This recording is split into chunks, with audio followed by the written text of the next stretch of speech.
On a reçu une demande de grâce inscrite de manière réglementaire à l'ordre du jour, formulée par le club de la JS Kabylie. La JSK qui, comme vous le souvenez, a été suspendue de terrain par les organes juridictionnels à l'occasion de ce regrettable incident qui a entraîné la mort du regretté joueur Ebossé.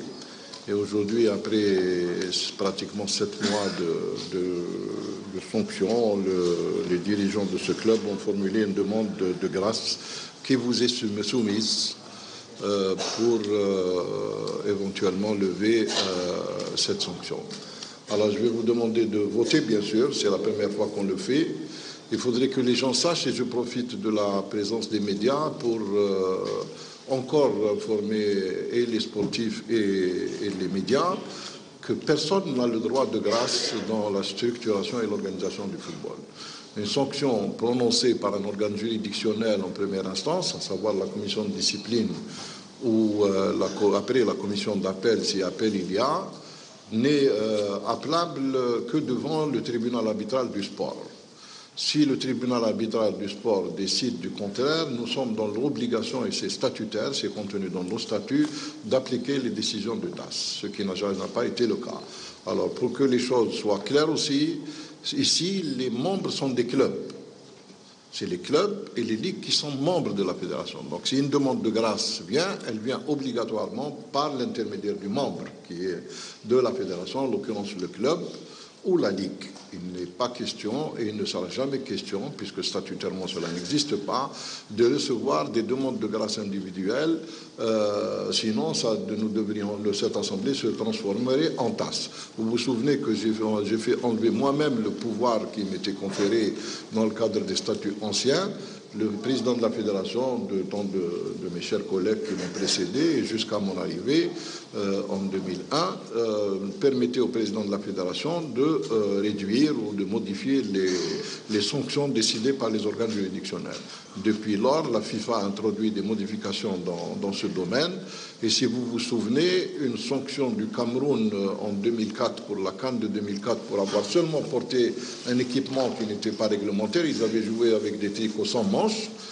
Et la FIFA avait suspendu le Cameroun, personne n'a pu lever la sanction, ni la Confédération, encore moins son président, ni le président de la FIFA lui-même, qui avait avoué à tout le monde qu'il n'avait pas l'autorisation ni l'autorité statutaire pour lever une sanction. Et donc il a fallu le congrès de la FIFA, à l'occasion du centenaire de la FIFA au congrès qui s'est déroulé à Paris, pour que nous puissions, à la demande des membres de l'Assemblée générale de la FIFA, obtenir la réduction de la sanction de la Fédération du Cameroun pour lui permettre de participer à une Coupe d'Afrique, à la Coupe d'Afrique suivante de 2006 et à la Coupe du Monde suivante de 2006.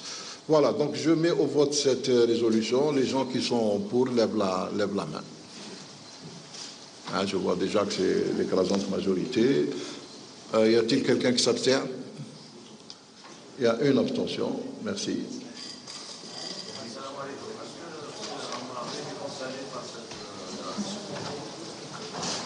On est en train de parler de la JSK, Monsieur le Président.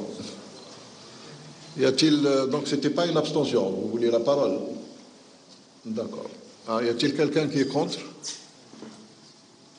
Bien, la décision est adoptée à l'unanimité, donc la JS Kabylie bénéficie de la levée de ses sanctions et pourra dès ce week-end recevoir chez elle.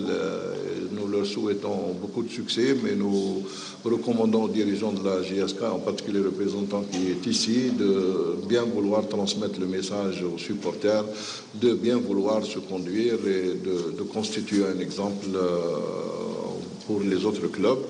Parce qu'une levée de sanctions ne veut pas dire que les gens sont autorisés à refaire les mêmes bêtises. J'espère qu'il n'y aura plus de morts dans nos stades et qu'il n'y aura plus de blessés dans nos stades et qu'il n'y aura plus de perturbations dans nos stades.